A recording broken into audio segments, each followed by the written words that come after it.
ଭକ୍ତ ପ୍ରହଲ୍ଲାଦ। ପୁରାଣ ଯୁଗର କଥା। ହିରଣ୍ୟକଶିପୁ ନାମକ ଜଣେ ଦୁଷ୍ଟ ରାଜା ଥିଲେ। ତାଙ୍କ ପୁଅର ନାମ ପ୍ରହଲ୍ଲାଦ। ପ୍ରହଲ୍ଲାଦ ବିଷ୍ଣୁ ଭଗବାନଙ୍କୁ ପୂଜା କରୁଥିଲେ।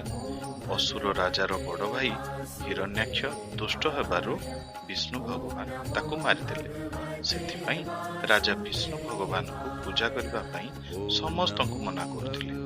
ସେ ଦିନେ ଶୁଣିଲେ ପ୍ରହଲ୍ଲାଦ ବିଷ୍ଣୁ ଭଗବାନଙ୍କୁ ପୂଜା କରୁଛି। ସେ ପ୍ରହଲ୍ଲାଦକୁ ପାଖକୁ ଡାକି କହିଲେ, ତୁ ବିଷ୍ଣୁ ଭଗବାନଙ୍କୁ ପୂଜା କର ନାହିଁ। ପ୍ରହଲ୍ଲାଦ ବିଷ୍ଣୁଙ୍କୁ ପୂଜା କରିବା ବନ୍ଦ କଲେ ନାହିଁ। ଦୁଷ୍ଟ ରାଜା ରାଗି ଯାଇ ପ୍ରହଲ୍ଲାଦଙ୍କୁ ମାରିବା ପାଇଁ ସୈନ୍ୟମାନଙ୍କୁ ଆଦେଶ ଦେଲେ। ସୈନ୍ୟମାନେ ପ୍ରହଲ୍ଲାଦଙ୍କୁ ନେଇ ହାତୀ ଆଗକୁ ଠେଲିଦେଲେ। ହାତୀ ଭକ୍ତ ପ୍ରହଲ୍ଲାଦଙ୍କୁ ନ ମାରି ତାଙ୍କୁ ପ୍ରଣାମ କରି ଚାଲିଗଲା। ସୈନ୍ୟମାନେ ପ୍ରହଲ୍ଲାଦକୁ ନେଇ ପାହାଡ଼ ଉପରୁ ତଳକୁ ଫିଙ୍ଗିଦେଲେ। ଏଥର ବି ଭକ୍ତ ପ୍ରହଲ୍ଲାଦଙ୍କର କିଛି ହେଲା ନାହିଁ। ସୈନ୍ୟମାନେ ପ୍ରହଲ୍ଲାଦଙ୍କୁ ମାରିବା ପାଇଁ ଯେତେ ଚେଷ୍ଟା କଲେ ମଧ୍ୟ ମାରିପାରିଲେ ନାହିଁ।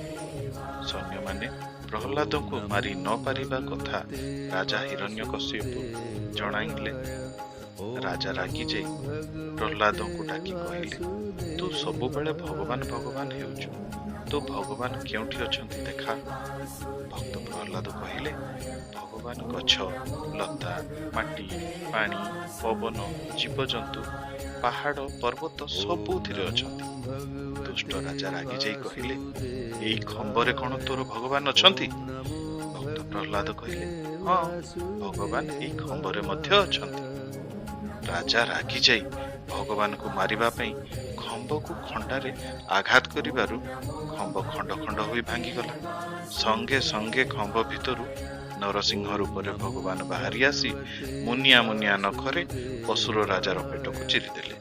ଦୁଷ୍ଟ ଅସୁର ମରିଗଲା। ଭଗବାନ ଦୁଷ୍ଟ ଅସୁରକୁ ମାରି ପ୍ରହଲ୍ଲାଦଙ୍କୁ ରାଜା କରାଇବାରୁ ସମସ୍ତେ ଖୁସିରେ ରହିଲେ।